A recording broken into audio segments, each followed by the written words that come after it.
Bonsoir à tous et bienvenue à cette émission spéciale de Perspective.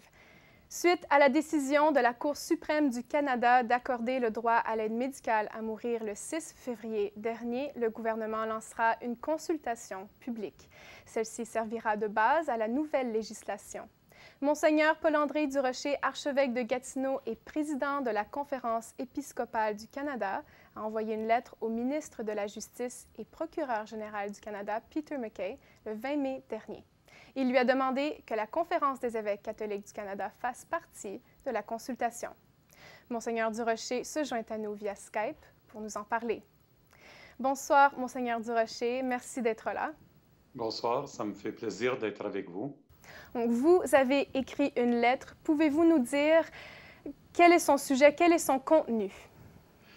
Fondamentalement, nous demandons au ministre de la Justice, en tant qu'association, l'Association des évêques catholiques du Canada, de pouvoir participer à quelques consultations qu'il juge bon de faire. Nous espérons qu'il va mener une consultation large sur ce sujet qui concerne tous les catholiques. Nous voudrions faire partie de ce processus. Et quelle est la nature de ces consultations-là? C'est ça ce qu'on ne sait pas. On a entendu dire même qu'elles aient commencé.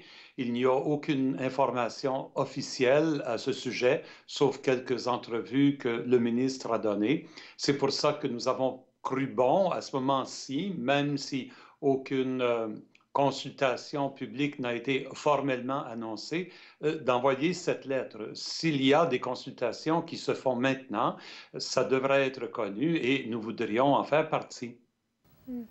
Donc, quelle est la position en ce moment de la conférence épiscopale suite à la décision de la Cour suprême?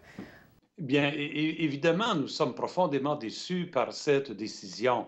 Il va sans dire qu'ouvrir la porte au suicide assisté dénature la profession médicale, dénature les soins de fin de vie, selon nous, selon notre grande expérience dans le domaine des soins de la santé. Comme Église catholique, nous avons participé et nous continuons à participer à de nombreuses institutions de soins de fin de vie. Et dans ce sens-là, toutes nos valeurs et notre expérience nous enseignent que le suicide assisté et l'euthanasie n'est pas une voie d'avenir. Maintenant, cela étant dit, nous savons que le gouvernement maintenant se trouve devant l'obligation de préparer une loi pour encadrer la décision de la Cour suprême. Il nous semble que ce sera important que cette loi-là encadre en particulier le respect des consciences des personnes qui vont être impliquées là-dedans. Et nous aurions je pense, des points importants à apporter dans une consultation.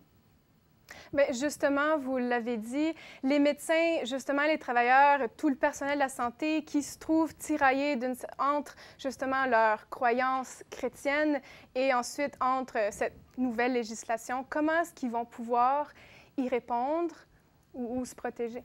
Oui, mais c'est ça ce qu'on ne sait pas à ce moment-ci. C'est pour ça que ce serait important d'être capable de voir quelle sorte de projet de loi se prépare et pour que nous puissions réagir et apporter peut-être des propositions pour améliorer les protections qu'il y aura là-dedans, pour empêcher autant que possible une dérive qui serait dommageable pour toute notre société.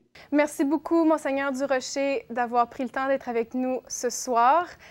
C'est tout pour cette émission de Perspective. À la prochaine.